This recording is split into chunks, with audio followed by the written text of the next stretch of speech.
Good day, class. Let's begin our conversation on Chapter 4, Employee Selection, Recruiting, and Interviewing. The learning objectives for this session: know how to recruit applicants, understand why the traditional unstructured interview doesn't work, learn how to construct a valid, structured interview, know how to perform well when being interviewed, and learn how to write a resume and a cover letter. Employee recruitment. The field in importance of the area of human resources has grown over the years, especially with the realization that HR function can save the organization money. Recruitment is the process of attracting employees to an organization. External recruitment, recruiting employees from outside. Internal recruitment, recruiting employees already employed by the organization. This slide also presents the numerous steps involved in selecting employees. Starting with the extremely important job analysis, to developing the best and fairest testing methods used in selection, to validating those tests, ensuring they are related to the proper execution of the job, determining the methods of recruitment and screening of potential employees, to having the proper and legally defensible testing procedures, having fair and structured selection standards, and 8, finally, offering the job to those selected and professionally informing those that were not selected for the position.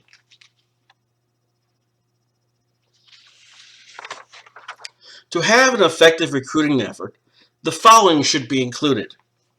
Get the attention of the public. Grab the attention, sometimes with humor. 2, screen unqualified applicants. Remove those from the selection pool who are obviously not suited for the job. For example, they may lack required credentials. 3, motivate qualified people to apply. Highlight factors of the job or organization that may entice people to apply. 4, be cost effective. Any recruitment strategy must be cost effective. Get the most qualified candidate hired without breaking the budget. 5, be timely. Be able to attract, review, and select applicants without wasting time and money. Too much delay can see your best candidates snatched up by another organization. Select recruitment methods. Newspapers and trade magazines were the most utilized 20 plus years ago. So most of you probably missed the period where the Sunday papers were the way to do a job search. In the late 90s, slightly less than 30% were recruited by the print media, compared to slightly over 2% in 2012.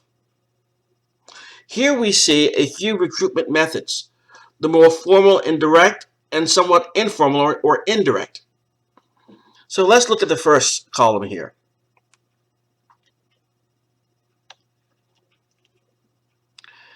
Point of purchase method. A recruitment method in which help wanted signs are placed so that they can be viewed by people who visit the organization. Employment agencies. An organization that specializes in finding jobs for applicants and finding applicants for organizations looking for employees. College recruiters. A recruitment method where recruiters would travel to the campus and actively recruit for the organization. The recruiters usually employing interpersonal skills and a very positive attitude. Recently, this has been replaced by the virtual job fair, where many organizations virtually connect to potential candidates. Employee referral.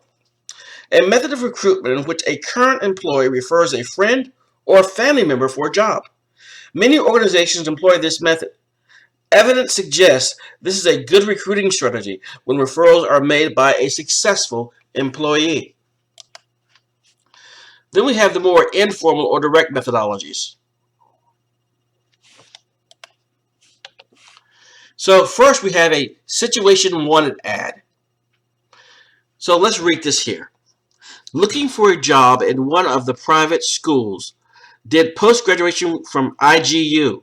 Have 5 years experience, excellent communication skills, pleasing personality, salary negotiable, available for interview on any working day, interested schools may contact at.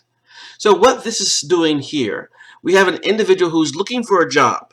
And so they're sort of like standing out in the virtual street corner, so to speak, with a sign telling would-be employers that this is who I am, what I'm about, do you have a position that I might be suited for? And also, if you don't have an employee referral program, it is still quite capable for an employee to refer a family member or friend for a position. Special recruit populations. Oftentimes, with special recruit populations, for some of the reasons why they may have this, is the goal is to increase applicant diversity. Many organizations make special efforts to recruit underrepresented groups such as women and minorities. Here's an example of a CIA, Central Intelligence Agency recruitment. We are the nation's first line of defense. Sometimes when organizations don't have enough people, they look to non-traditional populations, meaning there are regular pools of applicants. They're not finding the people or the type of people that they want. Therefore, they must look at non-traditional populations. We can see partnering with churches, looking at retired people, people on public assistance, even ex-convicts, intellectually disabled, or married couples. For example, Manpower Incorporated in Chandler, Arizona, the Chicago Police Department, and the Hackensack, New Jersey Police Department formed partnerships with local churches that resulted in successful hires. 70% of the organizations have reported that hiring welfare recipients has been a successful source of recruitment as well. In addition, to solve the driver shortage problem, many trucking companies are trying to hire married couples to be team drivers. To better entice them, trucks are enhanced to include larger sleeping berths and appliances such as microwave ovens.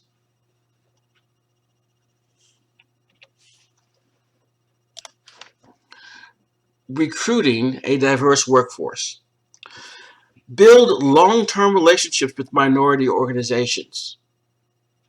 Learn how to effectively interview diverse groups. Advertise in minority-read publications. Recruit at historically black or female colleges. Provide minority role models at work as well as in recruiting materials.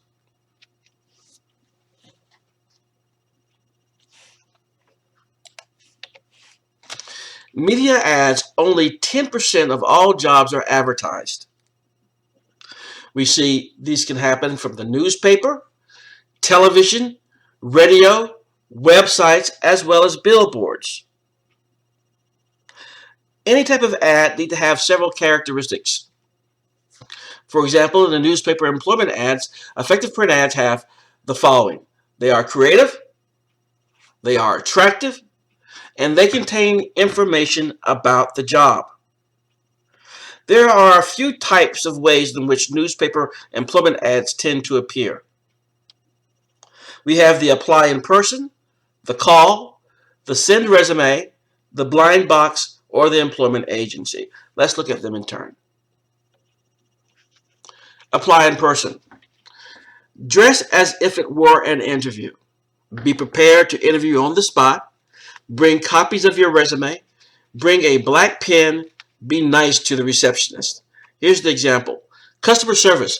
Local home health company has an immediate full-time position available. Direct personal contact and requires a caring individual. Some typing and billing helpful. Competitive salary and benefits. Apply in person, and then they have the times, 9 a.m. to 5 p.m., Monday, Friday, and then the address. Then we have call ads, often used to quickly screen applicants. Practice your first few sentences. Be prepared for a short phone interview. Have your resume ready to answer questions, and have paper and pencil close by. Here's the example. Sales. Experienced sales people preferred. Neat and dependable. Flexible hours and good pay, and they provide a phone number and time range.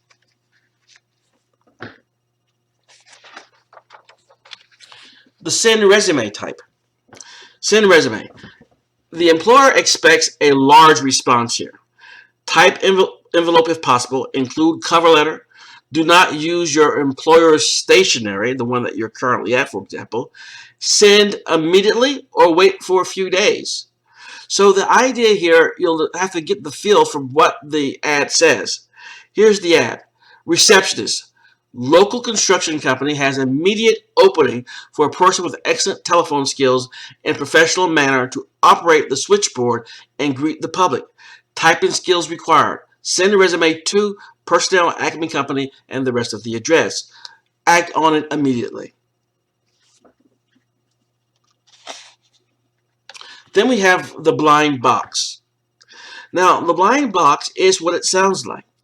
They're trying to conceal some information here for a variety of reasons. So this is used when the employer doesn't want the incumbent to know. So they're trying to replace somebody. Somebody's already in a particular position, and they're going to try to replace them, but they don't want that person to know yet that they're being replaced. It's also used when they don't want the name in public. So they don't want the name of the company in public. Or if they're afraid people won't apply if they knew the name of the employer. So doesn't want the incumbent to know, doesn't want the name in the public, and afraid people won't apply if they know the name of the company. That's why they would use the blind box. You send the resume immediately. Here's the example. Carpet cleaning. Looking for a clean-cut, reliable, self-motivated person to clean carpet for a growing business. Room for advancement. Must be at least 21 years old and have a valid driver's license. Send resume to, and it gives you the information. So they're not stating the name of the company. They're giving you a good idea of what type of company it is and what they're looking for, but they are not mentioning the company specifically. Then we have employment agencies. There are a variety of types. We have the public employment agencies, usually put on by local government or the state. We also have private employment agency. Here, the employer usually pays the fee, or the applicant can pay the fee. We also have executive search firms. The executive search firms are going to be utilized primarily for the upper level management type of jobs. And usually the organization is going to flip the bill for this. So they're paying the executive search firm to find them a senior VP for a vacant VP slot they may have. We also have temporary employment agencies to find positions for people who are in that particular market of only temporary employment. Also, organizations may not want to fully commit to a long-term, full-time employee. Therefore, they make a contract with a temporary employment agency. Some examples here. Programmer analyst, $30 to $40 plus, 30 to 40 probably thousand plus fee paid, degree required, give you the type of degree they're looking for, and so on, and the name of the organization. Machine operator, half fee paid, will train on production equipment, experience with fabric helpful, and give you the per hourly rate here and the name of the employment agency. So this employment agency has a client that needs machine operators, and they're the ones putting themselves out there, and most likely they'll be the ones that get paid, and then they pay the machine operator. Recruiters. As we indicated earlier, recruiters are specifically assigned the task of attracting people to the organization. So obviously we want someone who has a very positive attitude about things, somewhat outgoing personality type. We have campus recruiters and outside recruiters trying to find people to fill slots in positions that they have a need for. Employment agencies and search firms, as I stated earlier, private employment agencies, executive search firms, public employment commissions, and job fairs will also have these recruiters. So there are a variety of ways in which recruiters can be utilized. The employee referral programs, the frequency of use. In 2005, SHRM did some research and found that 50% of companies in the private sector have some sort of formal program for employee referrals. 66% use referrals in some way. The public sector, only 1% have these formal programs. Sometimes you may receive an incentive for referrals, meaning some sort of incentive is provided, maybe time off or monetary compensation for you referring somebody who is then selected and hired and stays with the organization for a length of time. The incentive given, 88% if referral results in a hire, 2% if referral results in an interview, 4% for making a referral. So these are the percentages of companies they did research on that had this particular style of incentive. 88% if they hire somebody, 2% if it gets an interview, and so on. The type of incentive, 77% provide a financial incentive or motive. 23% give cars, gift certificates, trips, and other gifts. The amount of incentives, the median of this research is less than $1,000. 12% had incentives over $2,000. So why are they putting out this money? Why are they doing all this? Because they have found out, and the research backs them up, that referrals, employee referrals, for the most part, are a very effective way of getting employees that tend to stay longer and work out well. Well, why are these employee referrals so effective? Well, one idea is the realistic job preview. What this is basically saying is there's the job that may read like on paper, and then there's the real job, how it's really done. And if somebody believes the hype on the paper or on the website, and then they get hired and they realize it's nothing like that, they may leave. Okay, they may get fired or they may leave, and then that slot is open again for the organization, unfortunately. But if you have someone who's already working there at the organization and they referred you, there's a greater likelihood that they have provided you a realistic job preview. You know what it's really like for that particular position or to work at that particular organization. So employees and friends are also very similar. If you have someone who is already a successful employee at the organization and they refer another individual, well, it is likely if they are friends with this person, they may have similar personalities and similar abilities. Believe it or not, our friends, our closest acquaintances and friends, they tend to be very similar to us because, again, we have something in common and we have something to build a stronger relationship on. So when you hire someone from a referral from a successful employee, there's going to be a greater likelihood that that person has a lot of similar characteristics to the employee who did the referring. And also, the employee can help socialize the friend when they're hired. So the friend who worked at the organization first can show the new hire the ropes, get them more socialized to the organization, the culture, and the people. There's also direct mail recruiting. We have it via email, fax, as well as through snail mail or postal services. The postal basic fax. The response rate should be around 1 to 2%. Make mailing creative and eye-catching. Hand-addressed mail gets opened first frequently, then more so than typed names, followed by mailing labels. So the idea is that you need to make it so that when you do a mass mailing or direct mail to a certain population that you know is out there, that you want to get them to be candidates for these open positions, you want them to increase the likelihood that they'll pay attention to and open this direct mail coming from you. Here are some success stories about how direct mail has helped out organizations. Integris mailed out 30,000 letters, received 350 responses, and hired 5 nurses. Those numbers should tell you something that needs to be emphasized.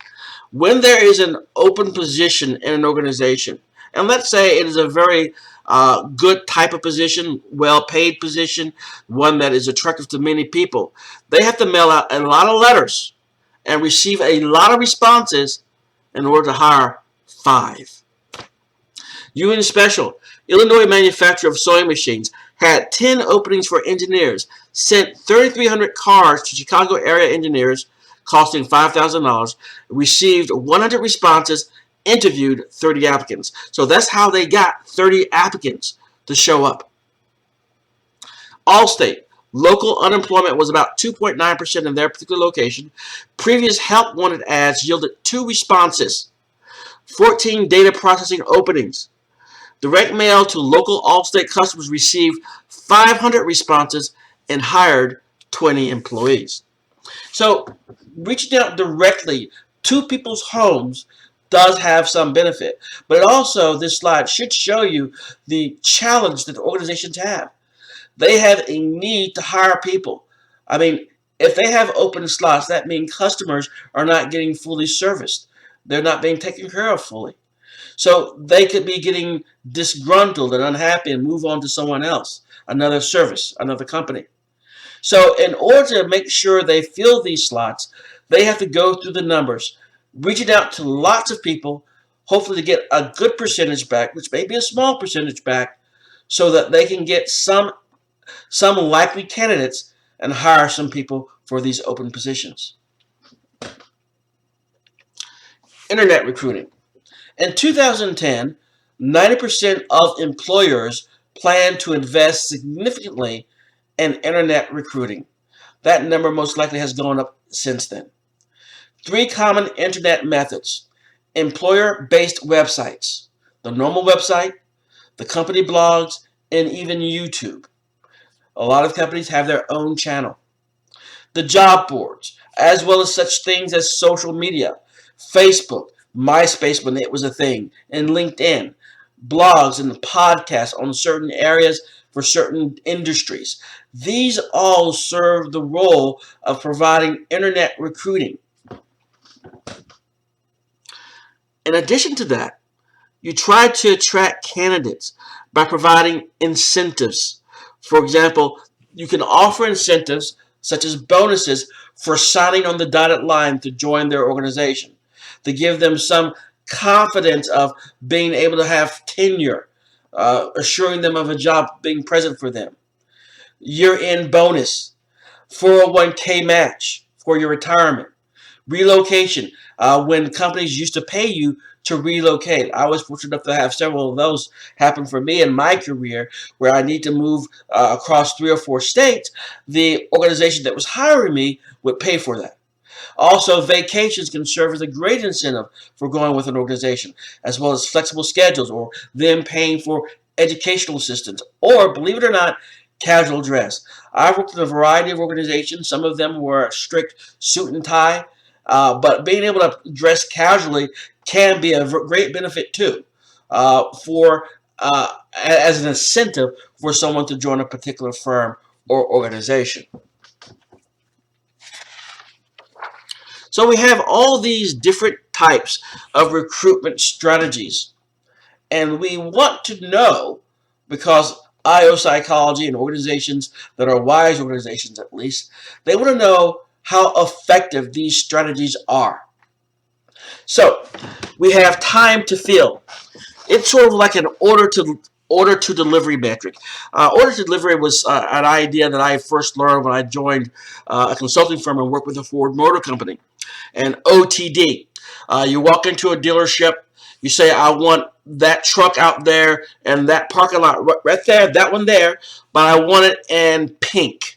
Okay, therefore, they would want to contact the plant where they were assembling the vehicles and order a car in pink.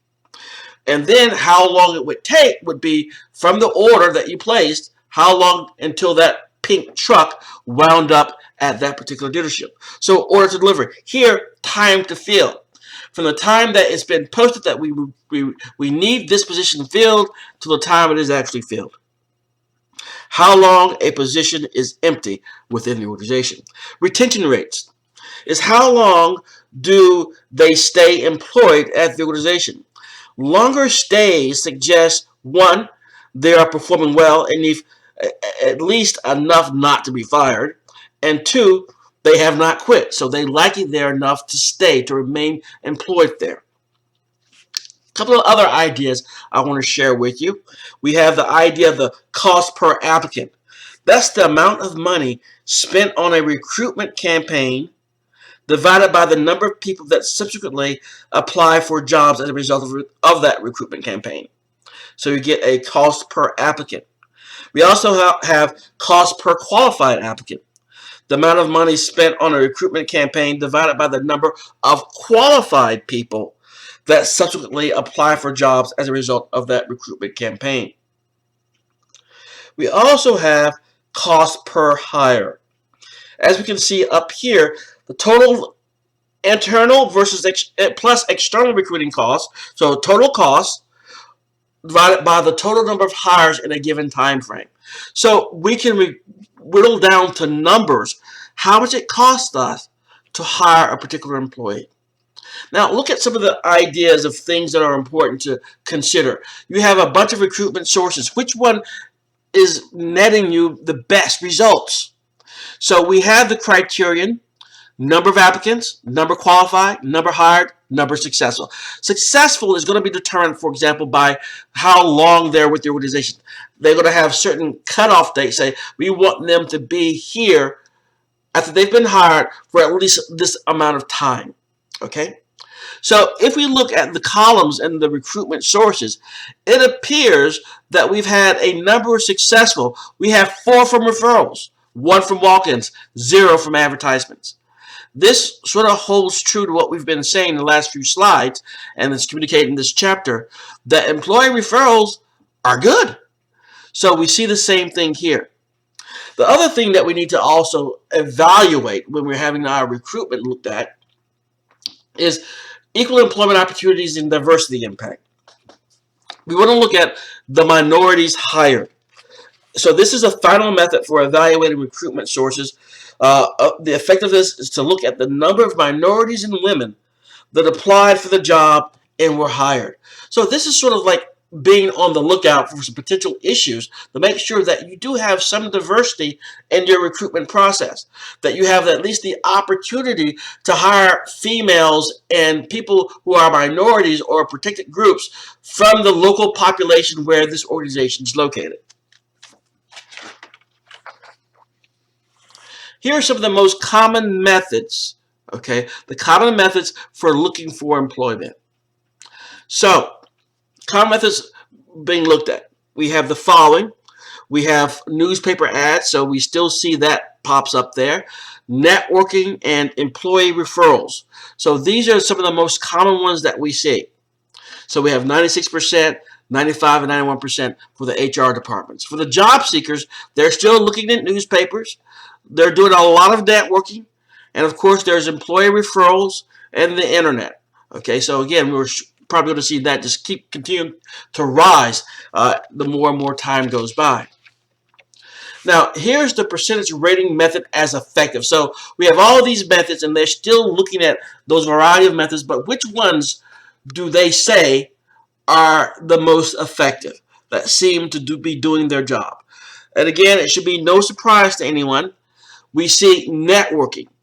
The organizations that you belong to, the people that you know, are still at the top of the list. So 61% rated as effective through networking. 78% for job seekers. I will tell you personally, for me, several of the jobs that I've had, permanent job, career type jobs, most of them have come primarily from me knowing someone who already was there at the organization, or someone telling me about a position that was open. So networking is still a very, very effective way. So why recruitment sources should differ?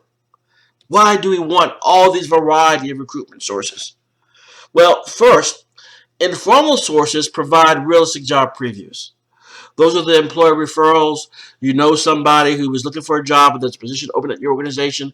You can provide them the real truth, the real skinny, so to speak, about the job and about the organization. So there's no surprises there. So when they are hired into the organization, they're not going to be shocked that it's so much different than they thought, because you've been provided a realistic job preview already. The other one is this: different sources reach different types of people. Okay, so that's why we want to have a variety of different types of recruitment sources. Now, the other reason is this: similarity of employee and person referred. This is a particular a good thing, but also a bad thing that you need to have caution on. So, when someone refers somebody for a position, family or friend, there's going to be a great likelihood that the person who is being referred is going to be very similar to the person, the employee doing the referring. That would mean there's going to be a great likelihood that whoever gets hired, and they might get hired, they're going to be maintaining the status quo of that organization. Meaning they're going to be so similar. If they're, let's say, most of the organization is a majority population, they don't have a lot of minorities or females there, then most likely this will be another person of the majority. Okay, so there's not going to be a diversity plus. There's going to be a non-diversity plus, so to speak. So it does not enhance the diversity. So that's sort of like a positive and negative. In that positive, they're going to be usually good employees, but they may not be diverse employees. They'll be more like what you may already have at the organization. So think about this. What are the most effective recruitment methods you have seen? What are they?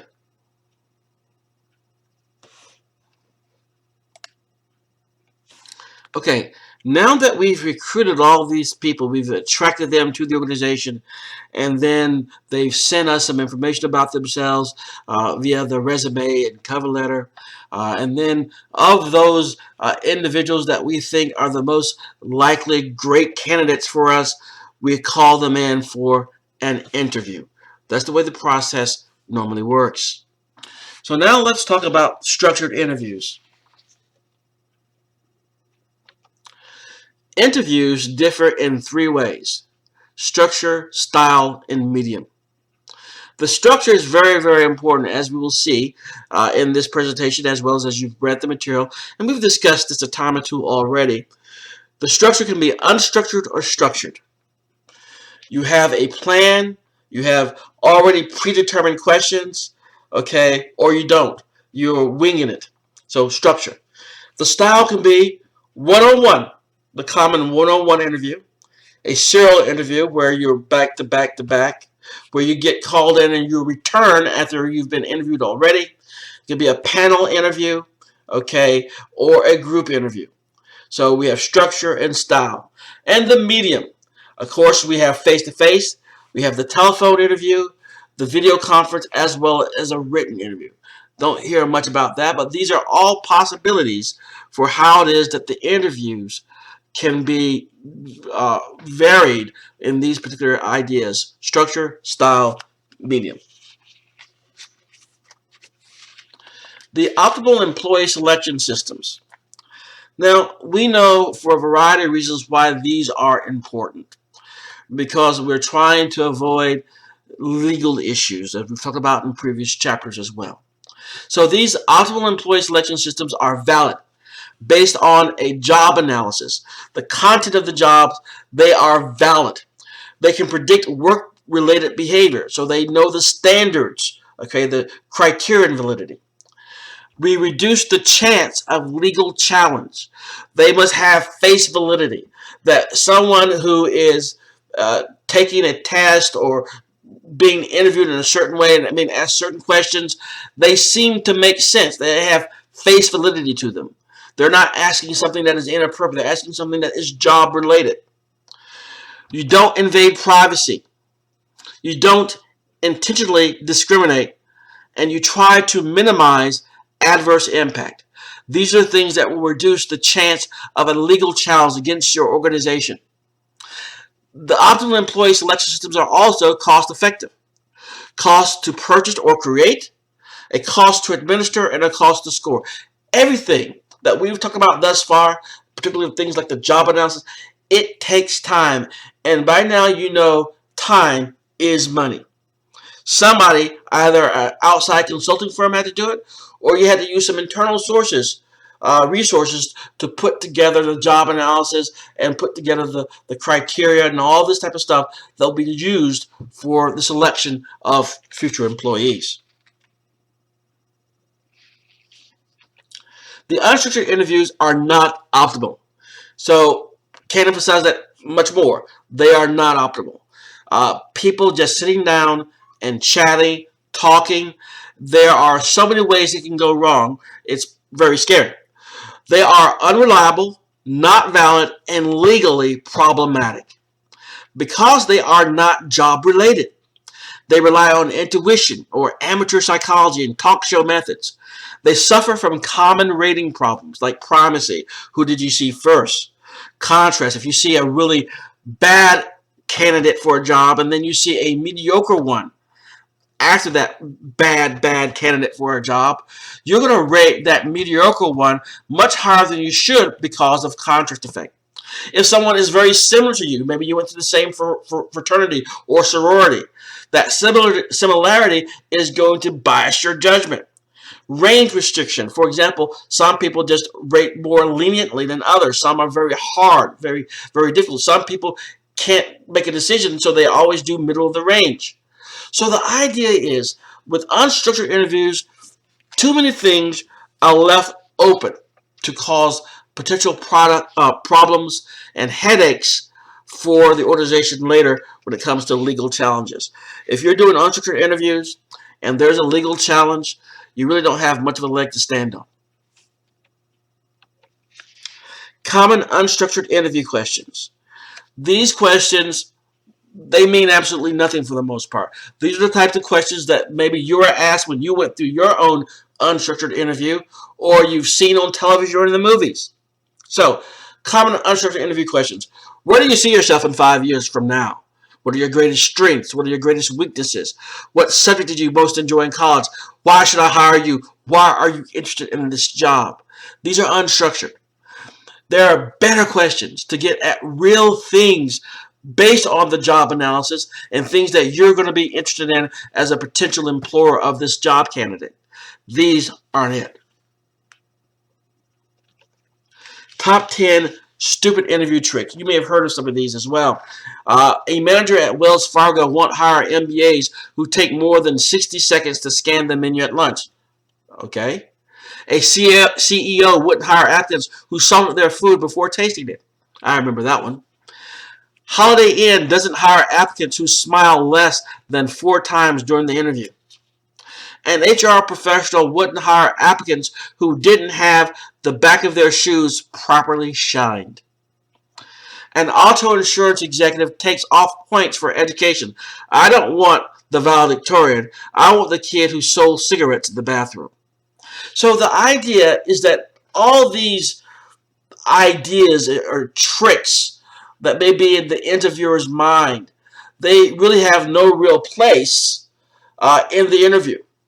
I mean, unless someone goes and does some research and finds some validity to these things. But for the most part, they're just things that people have heard and ideas that they think using amateur psychology that makes sense to them. I mean, for example, the one who wouldn't hire applicants who salted their food before tasting it. Well, obviously, that means they're making decisions not based in fact. Okay, but the idea, there are other ways to get at that, particularly if they're related to the job via some sort of job analysis that was conducted. An HR manager asks applicants about their favorite book. Talent manager likes to leave the room, not come back, and then wait to see how long an applicant will wait, and so on and so forth. So we don't need to beat that one up. But the idea is that there are many types of tricks out there, and some people may still be utilizing them, but they really have no real value in the interview process. Think about the potential interview horror stories that you may have been a part of. Unfortunately, I'm sorry for that. Or you may have heard of. So there are many out there where things go really, really bad during an interview, either as the person being interviewed or maybe even as the interviewer yourself. Now, structured interviews are optimal. Structured interviews, they are reliable, valid, and not as prone to legal challenge. If you have a structured interview, you're going to be a lot more protected than if you conducted unstructured interviews for positions. Now, the structured interviews are all these things reliable and valid and not prone to legal challenge as much because they are based on a job analysis. They ask the same questions for each applicant and have a standardized scoring procedure.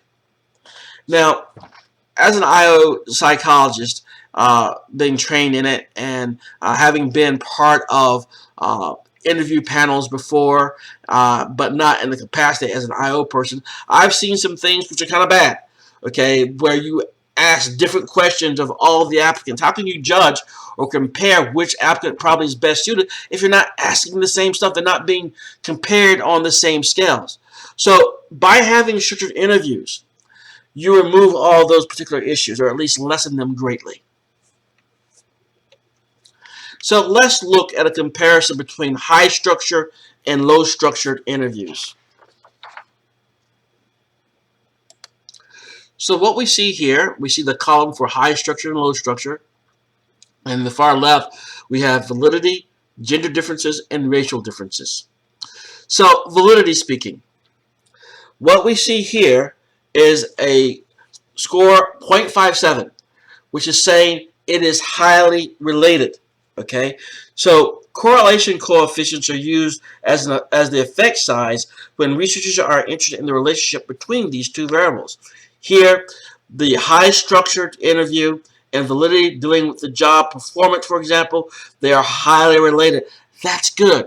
That's the type of thing that can save your butt if you're in some sort of middle of a legal challenge, that you know that your structured interview has validity. Looking at the structure for the score for the low structured one, much less validity. So we see the structured interview much more support. Gender differences and racial differences. When we look at difference score here, the gender differences are around 0.000. So what they're saying is when we do a structured interview, we see less gender differences. But when we do a low structure interview, we see more difference, 0.23. So we see more gender differences pop up. Remember, we don't want gender differences. We don't want that because that is going to be problematic. Possible discrimination and legal challenges. Also, the same what we said about racial differences. It's not as low as gender differences in this particular example, but it is much lower than the low structured interview. So by comparing this way, we see that the high structured interviews have a lot more going for them by the numbers relative to the low structured interviews here as well.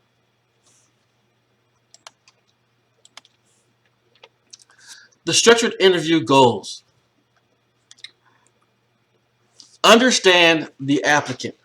Clarify and confirm resume information. Obtain new information. So here, one of the goals is to make sure that you understand the applicant who's wanting to join your organization. You may need to clarify some items, confirm resume information, clarify more. For example, there may be a gap in a few years you need to clarify. This is what you need to do. So you obtain that information or obtain new information. You want to be able to predict job performance. So you ask questions focused on past behavior. As you may have heard of by now, the best predictor of future behavior is past behavior. So you ask questions focused on past behavior. You ask questions focused on their knowledge and skills. You ask questions focused on future behavior. So you may give them scenarios and ask them what they would do. Then you want to be able to predict organizational fit. All organizations have their own little culture. Okay, so you'll use several interviews to get an idea on how well you believe this person may fit in the organization. You'll combine interview impressions with test scores to get this best overall impression about how well a particular candidate may fit in a particular position in your organization. You also have the goal of selling the organization to the applicant. Remember, you are being interviewed, but you are also interviewing the organization. So sell the organization to the applicant, provide information about the position and the organization, and answer the applicant's questions. So the structured interview goals are understand the applicant, predict job performance, predict organizational fit, and sell the organization to the applicant. And how is it that we construct or create the structured interview? Of course, it starts off with our friend. We conduct a thorough job analysis. We determine the best ways to measure the knowledge, skills, abilities, and other characteristics.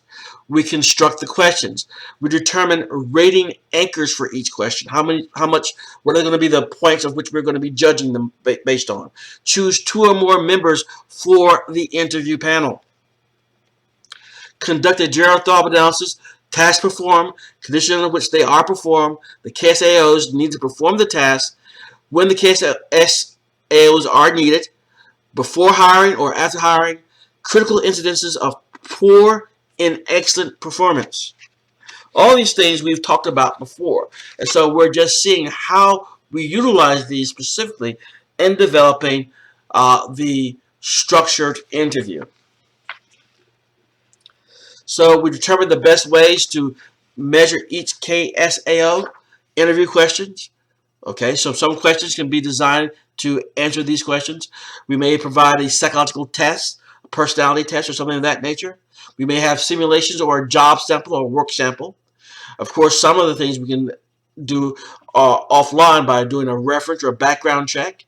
And then training and experience ratings. What type of training certifications do they have? What experience ratings do we want to provide them for their years of experience in this particular position or that particular position?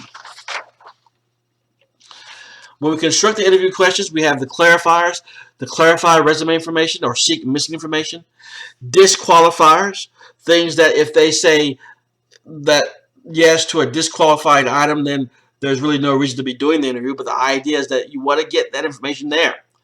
Past focused behavioral descriptions, skill or knowledge focused questions, future focused situational, so you provide them with a fictitious situation, okay, that they are likely to come into contact with in the position they're trying for, and see how they respond to it. And of course, before all this stuff is answered and you get all the information from these candidates that are being interviewed, you've already come up with some possible answers and how they would be rated. And of course, organizational fit focus. How do they fit in the culture of the organization if this person is to be hired? Here's some examples of clarifiers. I noticed that you don't have an education section on your resume. Could you tell me about your educational background? I noticed a 3-year gap between 2 of your jobs. Could you tell me a little about that? So they're just clarifying information they already had access to, either via the application or the resume and cover letter. Example of disqualifiers. Can you work at least 1 weekend a month? Yes or no? If you say no, well, that may be a disqualifier for you if that is an important aspect of this position. Can you work overtime without notice? Again, yes or no may determine whether or not you are going to be disqualified. So the idea is that you want to make sure of certain things when you're going through this interview process. If you hadn't been able to get all this information up front, this is the time to ask. You want to know. The last thing you want to have happen is you hire somebody and having failed to ask them several disqualifying questions, you realize they can't do the job, or they have a really major issue of qualifying one of the statements, one of the items that are key to this particular position. For example, do you have a valid driver's license? Well, if that is something very important, you want to make sure that comes out somewhere, okay? And you want to make sure you can confirm that when you have them in front of you. Examples of past focus questions. When dealing with customers, it is inevitable that you are going to get someone angry. Tell us about a time when a customer was angry at you. What did you do to fix the situation? Here's examples of a skill determiners. A customer brings you his checkbook and says that he cannot get it to balance. What is he probably doing wrong? How would you explain the error to him?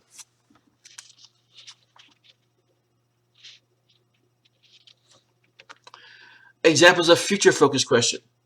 Suppose that you were scheduled to work on Saturday. A friend calls on Thursday and says that you get to use a condo at the beach for free, but it has to be this weekend. What would you do? Now, obviously, we know what the answer should be there. But the notion is they're asking you some potential questions, and they want to see what your responses are to them.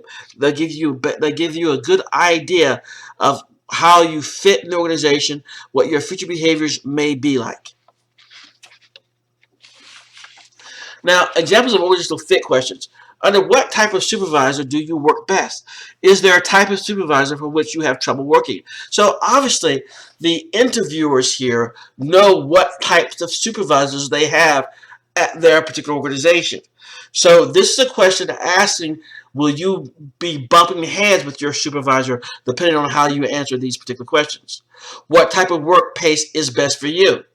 Describe your sense of humor. So all these things will give you some sense about the candidate for this position, what their fit may be for the organization.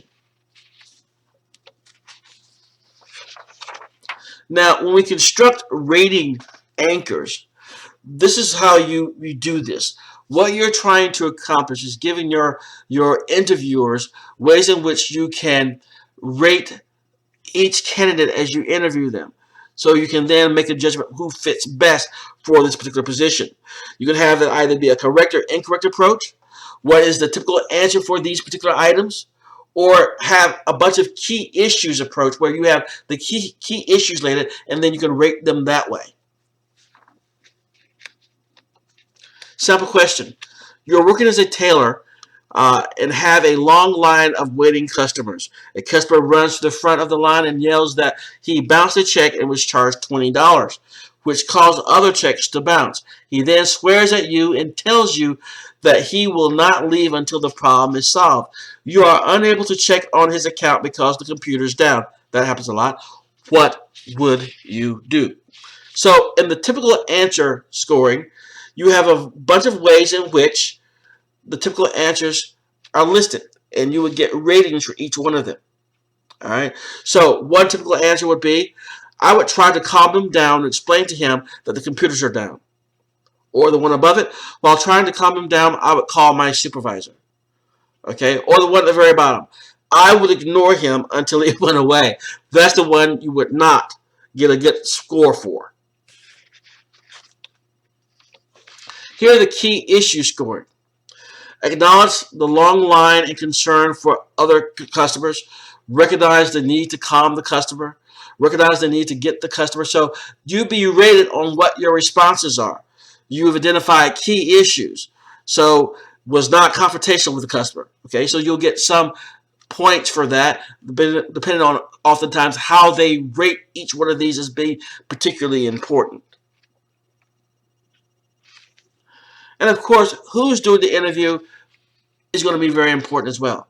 So you choose interviewers for the panel. Use at least 2 interviewers so you have at least 2 perspectives. Consider gender and race representation as well. Consider the best format. Should it be a panel interview or multiple interviews? Of course, what you would have to consider if you were with the organization, who's going to be involved in the interview, how long are these interviews going to take, because the person who's going to be involved in the interview process, we're going to say they have to prep for the interview, they have to conduct the interview, and they have to score all the interviews and send in their decisions. This is going to take time. So these people who are going to be involved most likely will not be doing their normal work during this time frame. They'll be off doing these types of tasks for the organization. So all these things will have to be considered. And of course, very important to have gender and race representation where possible to make sure that you have a balanced interview panel. For most of the organizations I've been with, we usually would have at least 3 or 5 people, and usually we'd have somebody who would serve as the moderator or sort of like the /HR type person to just make sure that things were being done the proper way. Oftentimes, the people who are going to make up the panel, they're not going to be human resource people or IO psychologists. They'll be people who may have some stake in somebody filling a certain position. So they may be colleagues to the position that's going to get filled, or supervisors, or reportees to that particular position. So you want to get a good representation there. But the idea is that they're going to be gone for a while, and they may be missed. So we need to understand this is some of the things that's going to happen. So in interviewing applicants, you want to build rapport, explain the process and the agenda, ask the questions, score the answers, and take notes after each question, provide information about the job and the organization, answer the interview's questions, and the interview in a pleasant note. One of the things that we used to do all the time is we would explain to the interviewee that for the most part, we were a recommending board.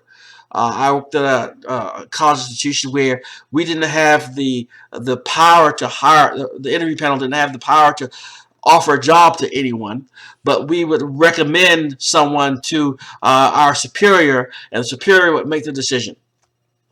So it's good to tell interviewees what the process is that's going to determine their future, whether or not they get the job or not. After the interview, keep all interviewees informed of your progress. Tactfully reject the applicants who are not hired. Document, document, document. This is something that you need to understand. When you're dealing with such things as hiring somebody, firing somebody, promoting somebody, sending somebody to a very important training class, things need to be documented because you never know how it may wind up. Somebody may feel slighted, discriminated against, and they may call into question something that was done during the interview process. So everything that went on, what decisions were, what was stated, it needs to be documented and maintained. Resumes and cover letters. I'm not going to spend too much time here because I'm sure by now you guys have dealt a lot with this. I know there's an activity for you guys to work on for this particular unit on this topic as well. So we'll just cover some of the highlights here. Views of resumes. Basically, resume works out to be a history of your life, your work life in particular. It shows you where you have been, what you have done, the experiences and training you may have gathered over the years as well. It is an advertisement of your skills. So as someone reads your resumes, they get a good idea of what you're capable of. The characteristics of effective resumes: they are attractive and easy to read. There should be white space, so you don't want to be crammed with a lot of small, tiny font. Okay, the font needs to be easily read. Okay, and you need to have space so it allows the reading to flow rather easily.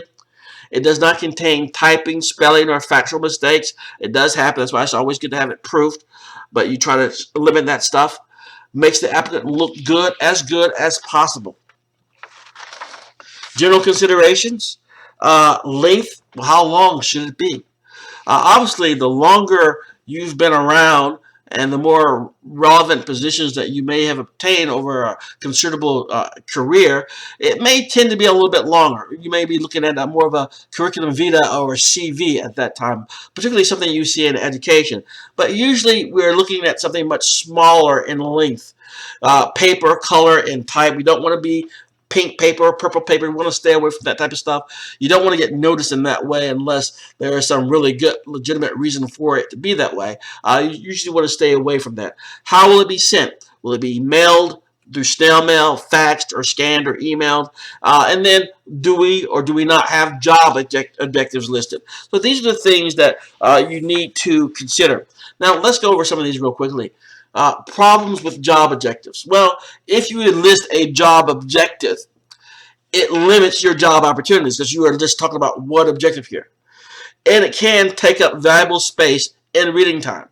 And sometimes it's very difficult to write a job objective when you're putting it on your resume.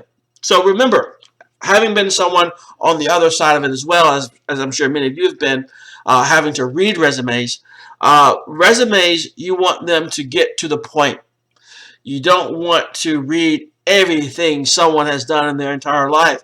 You want to see that they've been very selective to the things which are most relevant.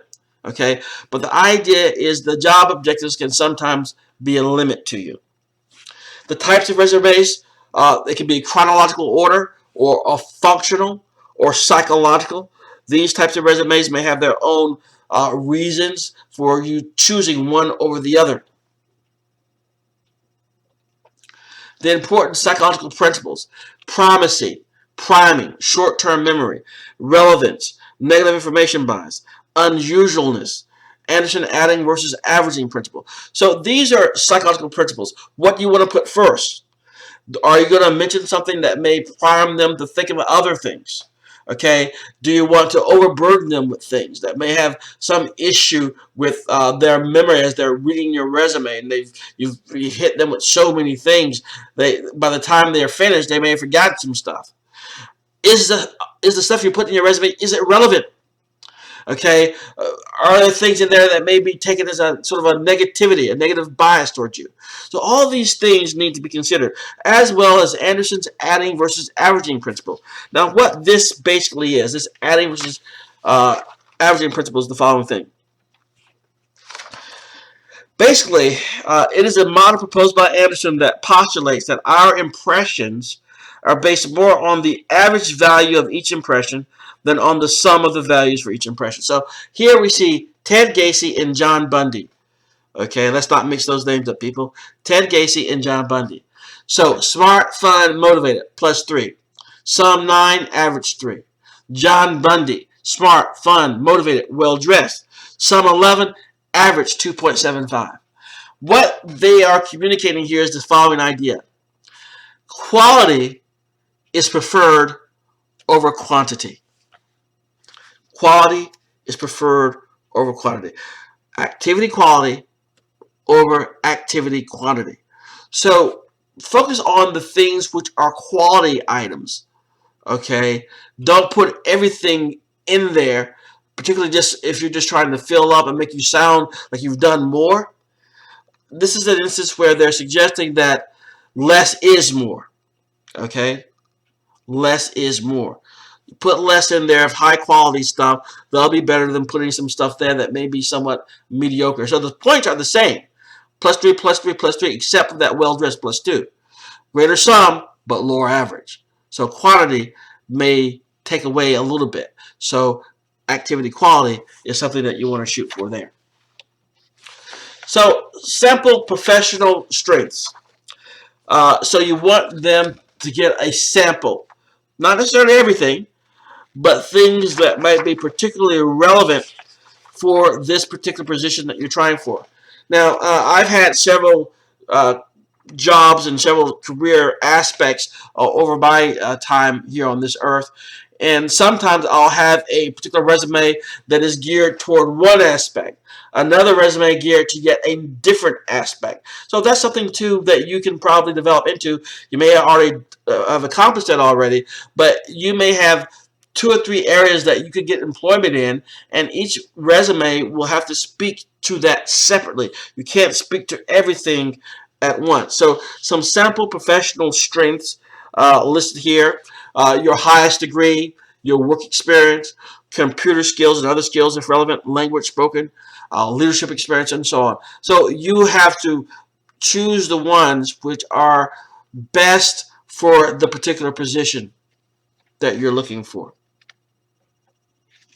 Sample highlights: minors or concentrations, GPA, clubs, leadership positions, community services, these type of thing too, to demonstrate potentially that you are a well-rounded individual, and you're not just all about work, but you're also about community and have served in a variety of different things within the community and have associated with clubs, so you are more of a well-rounded individual. Professional experience include all relevant jobs. You can include internships and volunteer work if they are relevant. For each job, include dates, duties, level of performance, and reason for leaving. And then we have the cover letter. The thought process is this.